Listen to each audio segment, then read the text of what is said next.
Academia de Ciência Mental e o Zambellan. O tema de hoje é namoro e casamento. Então, namoro e casamento, parte 1. Depois, posteriormente, gravaremos namoro e casamento, parte 2. Então, o namoro, como não é difícil de comentar como se inicia um namoro. Isso todo mundo tem experiência, quase todo mundo namorou, todo mundo deu início, se encontra com uma pessoa, é aquela festa, é aquela afinidade muito grande, é uma alegria imensa. As pessoas acreditam sinceramente que encontraram a pessoa da vida delas, que vão viver eternamente naquele estado de... É uma felicidade sem fim o início do namoro. É uma felicidade muito grande. E os dias transcorrem num estado de festa. Assim vai passando um mês, o segundo mês, meio ano e às vezes um ano também. E o primeiro ano, diríamos assim, é um ano só de festa. O segundo ano já começa, às vezes, o segundo, terceiro ano, se um namoro durar até 3, 4 anos, ele começa a ter alguns desentendimentos. Mas as pessoas atualmente hoje, no século XXI, agora em 2021, não existe literatura nenhuma, não existe em escola, não existe em palestra, não existe em vídeo, não existe nada que ensine sobre o namoro, uma preparação, que o namoro nada mais é do que uma preparação para o casamento. Todos que estão namorando visam o casamento, a união, depois que seja de que forma for, oficial ou não oficial, mas visam a viver juntos. E não existe nada, nem os pais da atualidade estão preparados para dar orientação para os filhos, nem os filhos têm nenhuma orientação, não tem literatura, não tem nada disso. Não existe educação para o casamento. Isso é uma tragédia. As pessoas vão para o casamento ou namoram sem nenhuma orientação. Não se conversa, os pais não têm o hábito de conversar com os filhos, têm medo, alguns assuntos que poderiam abordar não abordam, prevendo algumas dificuldades futuras, como contornar, enfim, como se preparar para o casamento. Não existe um curso, por exemplo, assim, curso preparatório para o casamento, que durasse um ano, com 300 horas aula, coisa assim. Não existe nada disso. A gente vai para o casamento totalmente despreparado. E às vezes chega no casamento já com um relacionamento muito desgastado, que seria até motivo de interromper o namoro antes do casamento. Mas por hábito, por costume, por estarem acostumados junto, ou até por, muitas vezes, pela pressão familiar, as pessoas entram no casamento, quando poderiam desistir por não saber contornar as situações, não saber viver a dois. Existe também a gravidez prematura, que força um casamento com as pessoas despreparadas antes do tempo e geram muitas conturbações, e a gente, então, muitas vezes, inicia um casamento já de forma bem desastrada, bem conturbada, sem preparo espiritual, sem preparo mental e sem preparo econômico também. Vamos dizer assim, um atropelo nas coisas. Bem, aí começa a vida 2. Aí a esperança continua. As pessoas parecem se amar bastante ainda. Aí vem hoje, na média, de 1 a 3 filhos.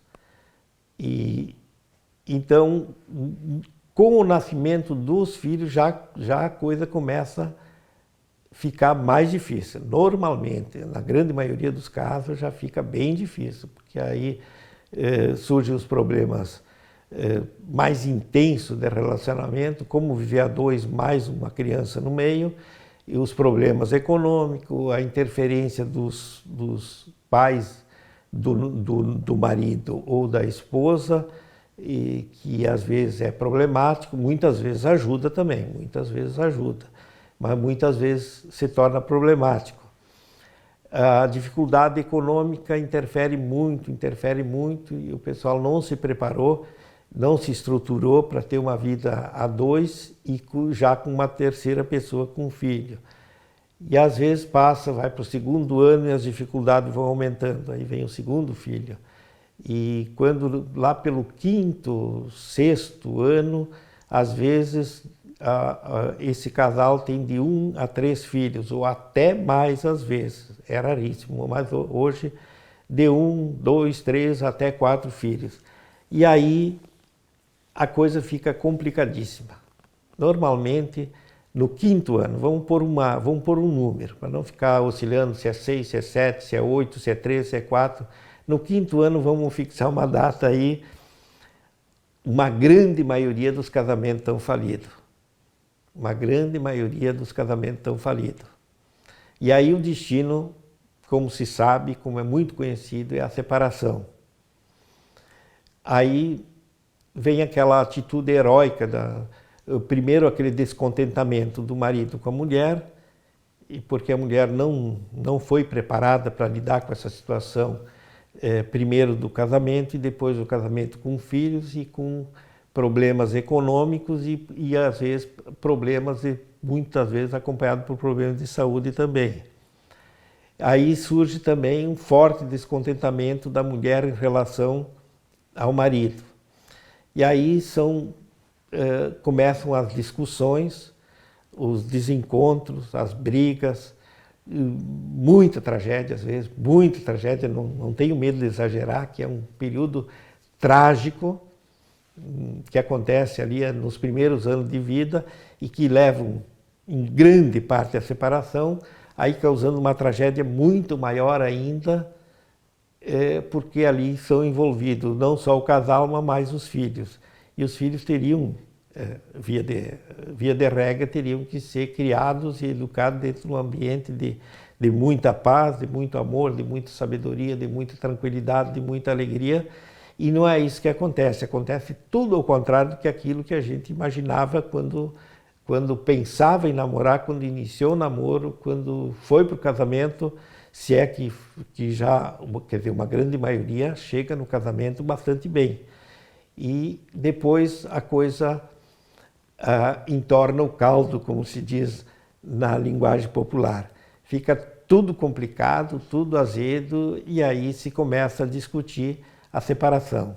E muitas vezes a separação vai acontecendo gradativamente e as pessoas, tudo que sabem fazer, sendo bem direto, é acusar um ao outro. A culpa o marido diz que a culpa toda é da esposa, que ela que mudou, que ela que está diferente, que ela não faz a parte dela. A esposa, por outro lado, também acusa o marido, que é ele que está errado, é ele que não sabe agir, que ele não colabora, que ele está desorientado, que ele não... Enfim, vira um mundo de acusação e de crítica. O casamento se resume num mundo de descontentamento, de acusação e de crítica, e aí surge então o pensamento de buscar outra pessoa, não só a separação, mas de buscar outra pessoa, achando que a solução está em se apoiar em outra pessoa.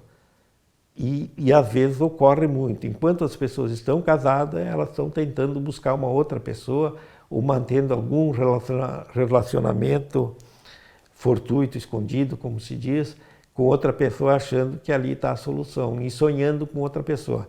Imagina se o seu casamento vai melhorar se você já está com a mente voltada para fora, para outra pessoa, está com outro sonho na cabeça.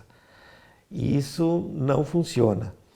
Então, nós vivemos uma época, não queremos fazer um estudo histórico, nem falar do passado, mas falar do momento. A situação está muito caótica com relação ao casamento. No quinto ano, colocando uma data, como eu falei anteriormente, no quinto ano, uma grande maioria dos casamentos, se persistirem ainda, eles estão praticamente falidos. Estão numa desordem total. E além do casal sofrer muito com isso, os filhos nascem numa situação totalmente adversa, como deveria como seria o recomendado. Então, e as pessoas não têm orientação, não têm aonde buscar orientação, eles conversam com amigos, conversam com familiares, mas não encontram a solução. E adotam a postura da crítica e da recriminação. Isso não leva a nada. Então, por hora, eu encerro esse vídeo e continuamos nos próximos vídeos. A partir desse ponto, dessa situação, vamos falar então o que a gente pode fazer. Muito obrigado por assistirem esse vídeo e se gostarem, assistam então Namoro e Casamento, parte 2, que será gravado posteriormente. Muito obrigado.